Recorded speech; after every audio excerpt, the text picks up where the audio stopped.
Bonjour à tous, Jean-Robin, journaliste, éditeur et soldat du Christ. Alors, certains d'entre vous m'ont demandé mon avis sur la réincarnation, et je dois avouer que je n'avais pas vraiment pensé à cette question, parce que ça me paraît absolument absurde, mais j'aimerais vous l'expliquer, donc voilà, on va prendre quelques minutes pour essayer d'analyser ça, parce qu'il y a beaucoup de gens qui croient à ça, parce qu'ils sont perdus, voilà, et que la science, alors, il y a des livres qui existent, qui ont essayé d'analyser ça d'un point de vue factuel et scientifique, donc principalement les livres de Stevenson, qui est un scientifique qui a essayé d'étudier des témoignages de gens qui se disent réincarnés, etc. Il n'a jamais pu conclure, alors qu'il a fait ça toute sa vie, donc 40 ans d'études en Inde, un peu partout dans le monde, mais notamment là où il y avait soi-disant des cas de réincarnation avérés, donc vous allez voir tous ces gens-là, et puis il a fait des études qu'il a publiées dans différents livres que vous trouvez facilement, et c'est pas du tout probant. Moi j'en ai lu un, qui est soi-disant un livre où il y aurait une vingtaine de témoignages parmi les plus probants, mais lui-même ne concluait pas, oui, la réincarnation existe, la preuve scientifiquement. On n'a aucune preuve de ça. Donc déjà, c'est un peu bancal, quoi. Puisque si on a une démarche vraiment scientifique, c'est ce qu'on regarde en premier. Ensuite, on peut avoir une démarche biblique, quand on est chrétien, et donc la Bible ne parle jamais de réincarnation, elle dit très clairement que ça n'existe pas. Alors je vais vous citer, par exemple, Hébreux 9, 27, il est réservé aux hommes de mourir une seule fois, après quoi vient le jugement. Voilà, donc là c'est clair et net, il n'y a pas d'interprétation possible de ce verset, et donc c'est nulle part dans la Bible, j'avais noté la seule révélation écrite donnée par Dieu aux hommes, c'est la Bible, et il n'est jamais de question de karma ou quelque chose qui s'en rapprocherait. L'homme pécheur est placé devant un choix, accepter par la foi le salut par la grâce, par la vertu du sang de Jésus-Christ versé à la croix, ou alors refuser cette grâce, et cela déterminera pour lui la question de son éternité avec Dieu ou sans Dieu. Voilà, comme ça c'est réglé. Et donc c'est pour ça qu'il faut faire ce choix avant de mourir, parce que la réincarnation, le problème c'est que les gens qui y croient peuvent dire « Ah bah peut-être les chrétiens ont raison, et donc il faudrait que je croie en Jésus, mais si je me convertis pas dans cette vie-là, j'ai 1 million de vies qui m'attendent pour me convertir éventuellement. » Donc c'est fait aussi pour ça, c'est une des techniques du malin, pour dire bah non, c'est pas la priorité, la conversion, Jésus n'est pas la priorité, il y a beaucoup d'autres choses à vivre, il faut profiter de la vie, vous savez, carpe diem et tout ça. Et donc, il y a la réincarnation. Voilà. Donc ça, c'est une des multiples raisons pour lesquelles on invoque la réincarnation, c'est qu'on veut fuir la réalité. La réalité, c'est que Dieu nous a créés, c'est notre créateur, nous sommes ses enfants, et ceux qui ne le reconnaissent pas comme son créateur et qui ne croient pas en lui, à travers la personne de son fils Jésus-Christ qui s'est incarné pour nous sauver son peuple de ses péchés, Matthieu 1, 23, eh bien ils iront brûler en enfer pour l'éternité, et c'est la justice divine. Et d'un point de vue humain, ça peut paraître injuste, parce qu'on se dit « Ah, pourquoi un tel, il est sympa, pourquoi il ira en enfer ?» Mais ça, c'est pas la question. La question, Dieu n'est pas humain. Dieu, il est divin, il est parfait, et donc s'il décide qu'un tel ira en enfer parce qu'il est pécheur et parce qu'on l'est tous, eh bien il ira parce que c'est la justice, voilà, c'est comme ça, il n'y a pas de... Comment dire, il n'y a pas de mal qui peut côtoyer Dieu, c'est impossible. Sa nature est parfaite et il ne supporte pas la moindre tâche. Et nous sommes tous pécheurs, donc nous devons tous aller en enfer, et si lui, Dieu, choisit certains qu'il appelle ses élus, eh bien ils iront au paradis parce que Jésus les couvrira de son manteau de justice, et c'est tout. Et ça s'arrête là, et donc il n'y a pas d'injustice là-dedans, puisque ceux qui vont en enfer étaient destinés à aller en enfer, ils ne pouvaient... Si vous voyez, quand on me dit oh, « oui, mais comment ça se fait que les gens, finalement, vont en enfer parce qu'ils ne croient pas en Dieu, c'est injuste. » Et s'ils ne peuvent pas faire autrement, parce que Dieu ne les a pas choisis de toute éternité.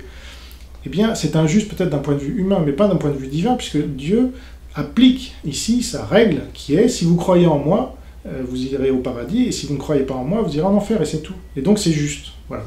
Donc il en sauve certains, qu'il a choisis sans qu'ils le méritent. Moi j'ai pas mérité, j'aurais mérité l'enfer, comme tout le monde, mais il m'a choisi de toute éternité avant que je fasse quoi que ce soit.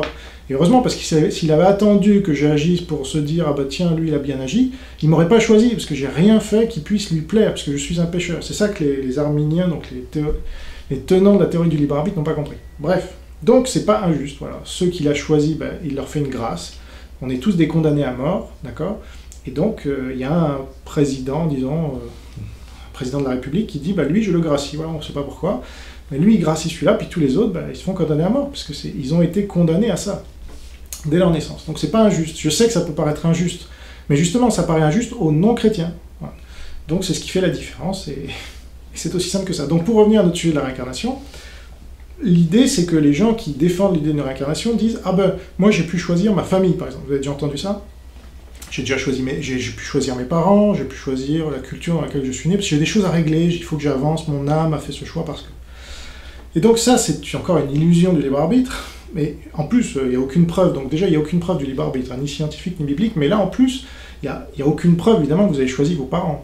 C'est purement intellectuel.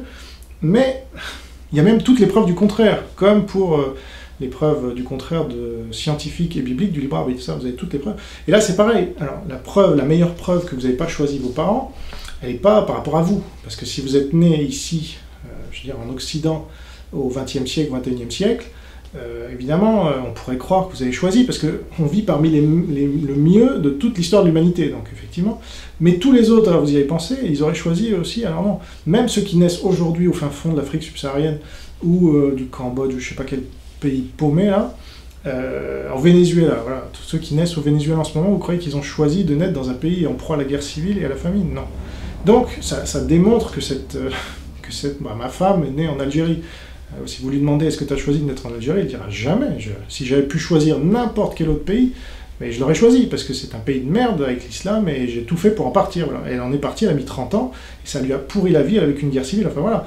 Donc, cet argument de j'ai choisi ma famille, mes parents, etc., c'est une illusion, parce que ça marche pour 0,1% de la population de l'histoire de l'humanité, c'est-à-dire nous, aujourd'hui, en Occident, et encore.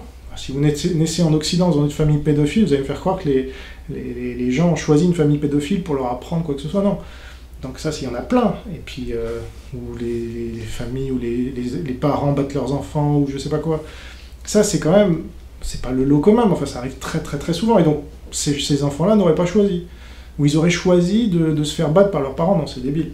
Donc vous voyez, ça ne tient pas. Ensuite, alors je sais bien qu'il y a une définition à la réincarnation, qui est le retour dans la chair, un processus de survivance après la mort par lequel un certain principe immatériel individuel, l'âme, la substance vitale, je sais pas quoi, accomplirait des passages de vie successifs dans différents corps, voilà, humains, animaux, végétaux selon les théories. Donc là, vous voyez, on se rapproche, là je viens de faire une vidéo sur la zoophilie, je vous invite à la regarder, suite au film La forme de l'eau, là, qui fait la promotion de la zoophilie, et du lobby LGBTQ, donc...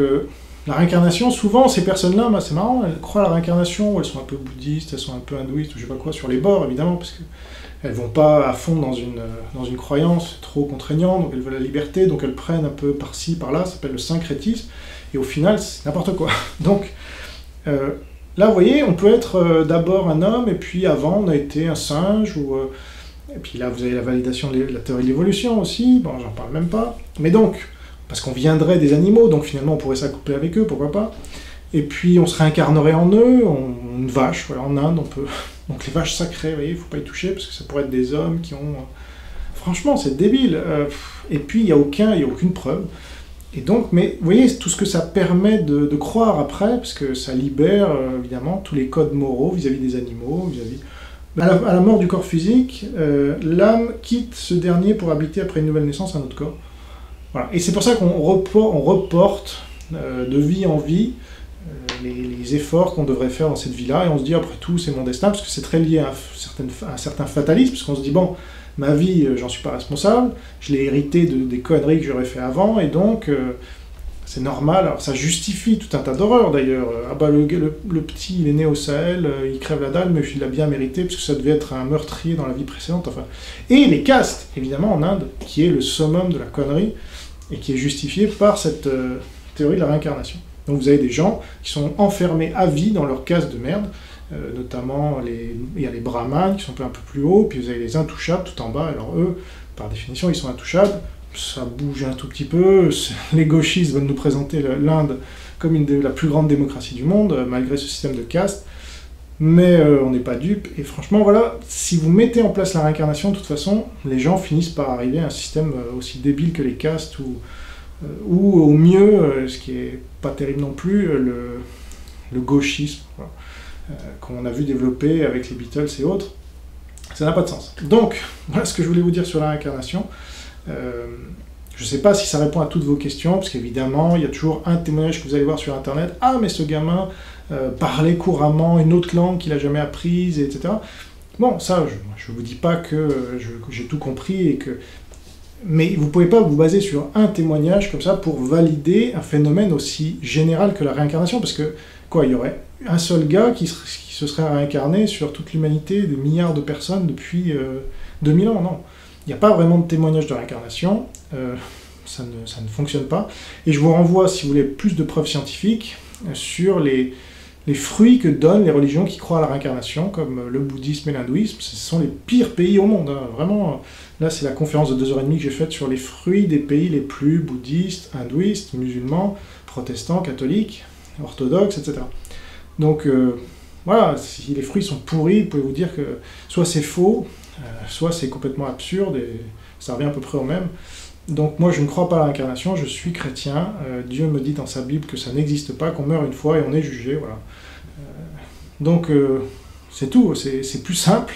Alors les anti-chrétiens diront « Ah, là, le but c'est de vous simplifier la vie en croyant des choses dont vous n'avez aucune preuve. » Là j'ai quand même apporté un certain nombre de faits, de logique, faits logiques, de cohérents, qui tentent à prouver de manière très claire que, pas plus que le libre arbitre, eh bien, la réincarnation n'existe.